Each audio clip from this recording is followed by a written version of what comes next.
T'es-tu déjà demandé si les exercices que tu fais avec tant d'efforts pour soulager les symptômes de la ménopause pourraient en réalité les aggraver? Cela peut sembler surprenant, mais aujourd'hui, je vais te révéler une vérité que peu de gens osent voir. Permets-moi de te raconter l'histoire d'Émilie. À 52 ans, elle se sentait constamment fatiguée, au point que monter un simple escalier était une tâche épuisante pour elle. Cependant, tout cela a radicalement changé. Émilie suivait un programme intense de sprint, de burpees et de sessions de cardio exigeantes, convaincue qu'elle combattait les effets de la ménopause. Mais ce qui se passait en réalité, c'est qu'elle aggravait encore plus ses déséquilibres hormonaux.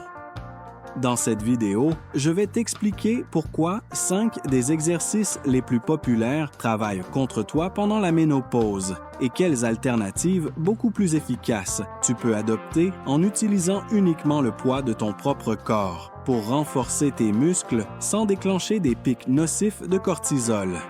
Maintenant, réfléchis un instant. As-tu remarqué que tes bouffées de chaleur empirent juste après t'être entraîné?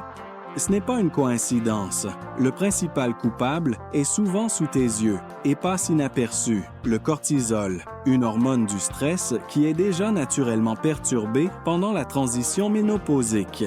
Les 5 exercices les plus couramment recommandés, sprint explosif, courir sur de longues distances, sauter à la corde, faire des box jumps et des burpees, ont quelque chose en commun. Ce sont de véritables usines à cortisol. Ils génèrent des niveaux excessifs de cette hormone au pire moment, lorsque ton corps a le plus besoin de stabilité et de calme hormonal. Pendant la périménopause, ton système endocrinien traverse déjà des fluctuations intenses qui augmentent naturellement le cortisol. Et quand tu ajoutes un cardio agressif à ce mélange, c'est comme jeter de l'essence sur un feu déjà allumé. Après une séance de haute intensité de seulement 20 minutes, tu peux te sentir satisfaite émotionnellement, mais physiologiquement, ton corps interprète cette activité comme une menace extrême, semblable à être poursuivi par un prédateur. Cette réponse de lutte ou fuite était exceptionnelle dans la vie de nos ancêtres, mais aujourd'hui, beaucoup de femmes de plus de 50 ans l'activent presque quotidiennement avec leurs entraînements, sans le savoir. Le résultat de cette activation constante est dévastateur. Elle crée une tempête hormonale qui aggrave les symptômes au lieu de les soulager. Ton organisme, soumis à un stress continu, détourne ses ressources pour produire encore plus de cortisol au détriment de la progestérone, une hormone essentielle pour atténuer les effets de la ménopause. Ce phénomène est connu scientifiquement sous le nom de vol de prégnénolone et il a des conséquences très claires. Les bouffées de chaleur deviennent plus intenses, les niveaux d'anxiété montent en flèche et le sommeil, déjà fragile à ce stade, est encore plus perturbé car l'excès de cortisol bloque la production de mélatonine, l'hormone qui régule tes cycles de repos. Pour tout cela, aujourd'hui, je veux t'inviter à regarder ton entraînement sous un nouvel angle. Comprendre cette dynamique hormonale peut faire la différence entre continuer à lutter contre ton corps ou commencer à travailler en harmonie avec lui, en adoptant des alternatives qui respectent ta physiologie, te renforcent et améliorent réellement ta qualité de vie pendant et après la ménopause. Avant de passer aux exercices, j'ai besoin de te demander quelque chose de très important. Ne te précipite pas. Prends un moment et comprends que ces mouvements que nous allons travailler ne sont pas n'importe quelle routine. Ils sont fondamentaux pour transformer ton corps de manière intelligente après 50 ans. Si tu les exécutes simplement sans comprendre le pourquoi de chacun, tu passeras à côté d'une transformation profonde et durable. Cette vidéo n'est pas une de plus dans la longue liste de routines génériques. C'est un guide stratégique conçu pour t'aider à renouer avec ta force naturelle. Alors, respire profondément, concentre ton esprit et laisse-moi te guider pas à pas. L'un des grands changements que tu dois envisager est que la récupération de ton corps ne fonctionne plus comme à 30 ans. Alors qu'une femme plus jeune peut se remettre d'un entraînement intense en seulement 24 heures, Après 50 ans, ton organisme pourrait avoir besoin du double, voire plus, pour guérir complètement. Le gros problème est que la majorité des programmes d'exercice actuels ignorent complètement cette réalité et te poussent à maintenir un rythme que ton corps ne peut plus soutenir sans conséquence. Cette sensation de fatigue constante que tu ressens peut-être n'est pas un signe de faiblesse ni de manque de volonté. C'est ton propre corps qui t'envoie des signaux clairs qu'il a besoin d'une autre approche. Mais la sagesse populaire en fitness continue de te dire de l'ignorer, de t'efforcer davantage, de pousser plus fort. Alors qu'en réalité, ce dont tu as besoin, c'est de travailler de manière plus intelligente, pas plus intense. De plus, nous ne pouvons pas ignorer l'impact du cortisol sur ta composition corporelle. Imagine suivre tous tes entraînements de manière disciplinée, avec dévouement, et pourtant remarquer que ta taille s'élargit. Ce n'est pas de ta faute. Un cortisol élevé, résultat d'un excès de stress physique, favorise directement le stockage de graisse dans l'abdomen, perpétuant un cycle épuisant où plus tu t'efforces de manière incorrecte, plus il devient difficile de maintenir un poids sain. Cette graisse tenace au niveau de ton ventre n'est pas un manque de discipline. C'est un phénomène biochimique. C'est pourquoi la véritable solution n'est pas de continuer à lutter contre ton corps, mais d'adapter ta stratégie au nouvel environnement hormonal dans lequel tu vis. Ton entraînement doit évoluer avec toi en se concentrant sur le renforcement de la force, l'amélioration de la stabilité et la protection de ton système hormonal, sans déclencher la réponse de stress qui sabote tous tes progrès. Maintenant, il y a un autre signe que beaucoup de femmes ignorent jusqu'à ce qu'il soit trop tard. La douleur articulaire. Cette douleur que tu ressens dans les genoux après avoir couru ou après un entraînement intense n'est pas simplement une douleur musculaire normale, c'est un avertissement. Pendant la ménopause, ton corps réduit jusqu'à 30% sa production de collagène, la protéine responsable de l'élasticité et de la résistance de tes tissus conjonctifs.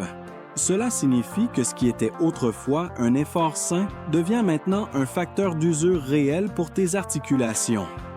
Le problème est que le rythme d'usure dépasse la capacité naturelle de ton corps à se réparer. Chaque course, chaque saut, chaque impact fort génère de petites micro-lésions qui, en s'accumulant, peuvent entraîner des dommages permanents. C'est pourquoi il est si important que tu restes avec moi jusqu'à la fin.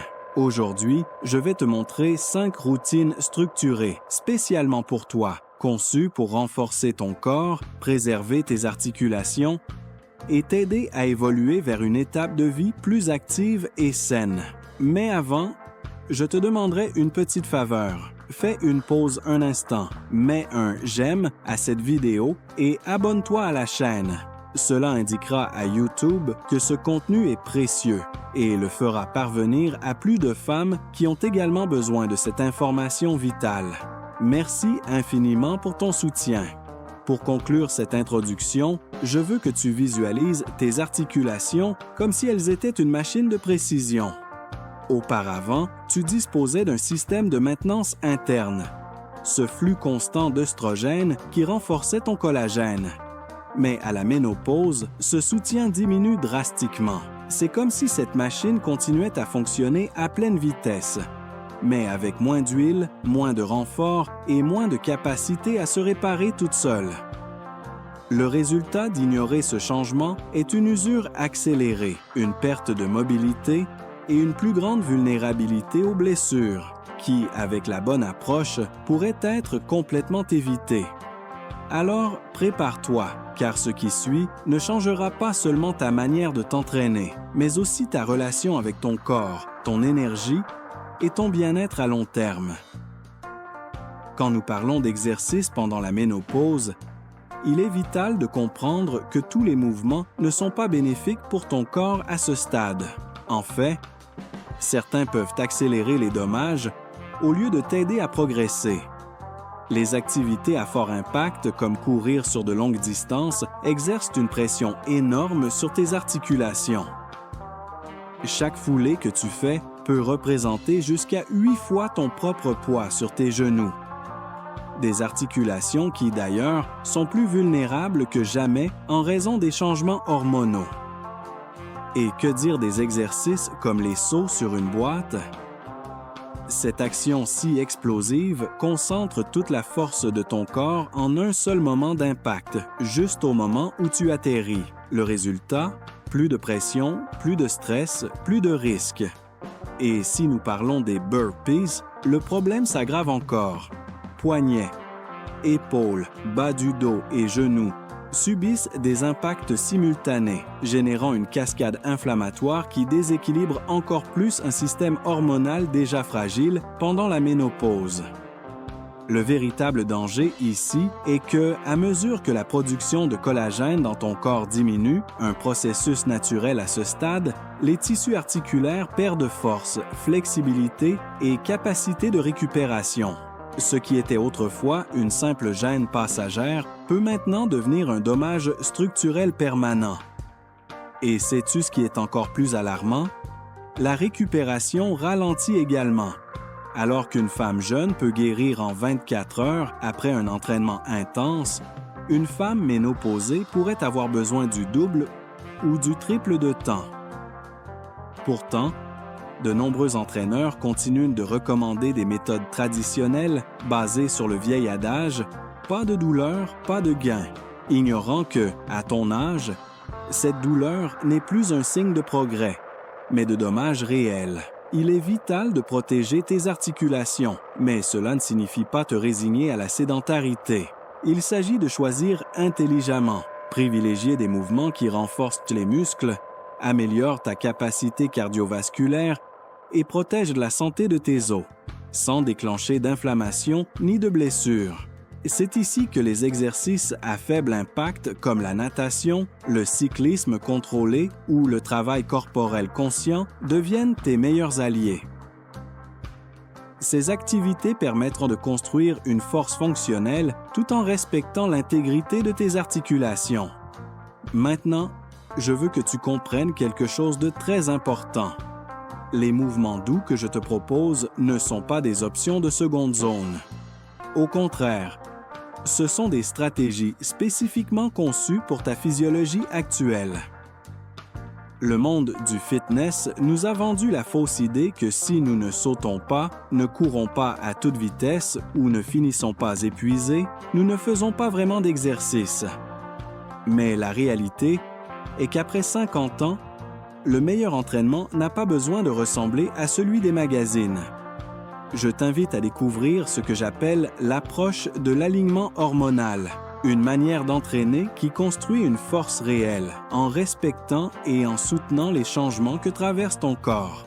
Rappelle-toi, un exercice efficace ne devrait pas te laisser endolori et sans énergie. Si après t'être entraîné, tu te sens épuisé pendant des jours, ce n'est pas du progrès. C'est un indicateur que tu forces ton corps de la mauvaise manière.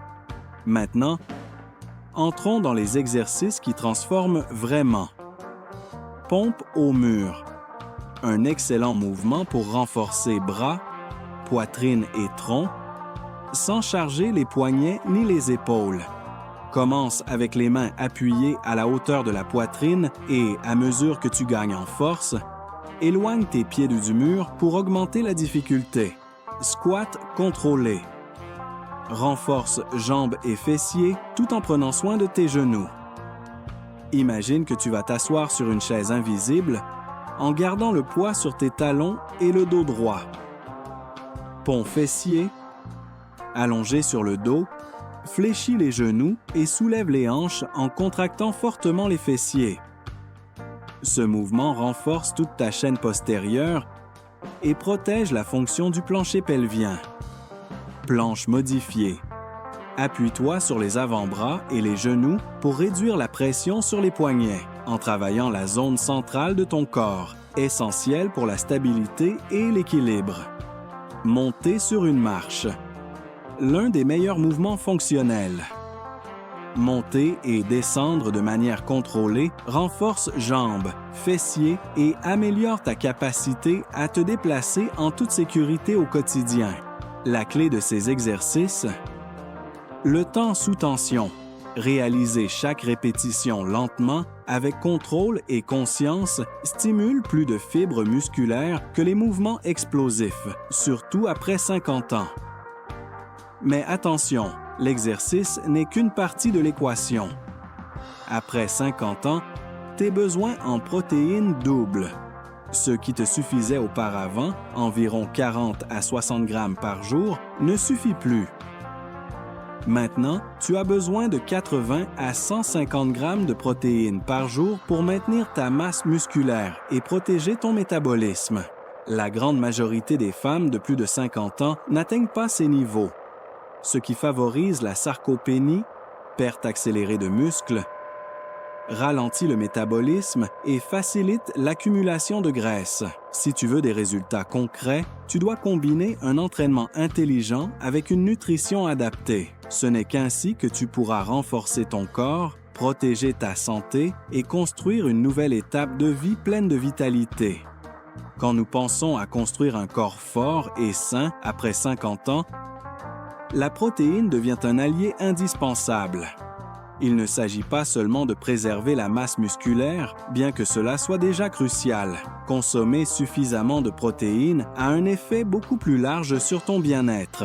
Cela aide à maintenir des niveaux stables de sucre dans le sang, évite les pics d'insuline redoutés et favorise la production de neurotransmetteurs essentiels, comme la sérotonine et la mélatonine, améliorant ton humeur et la qualité de ton sommeil de manière naturelle.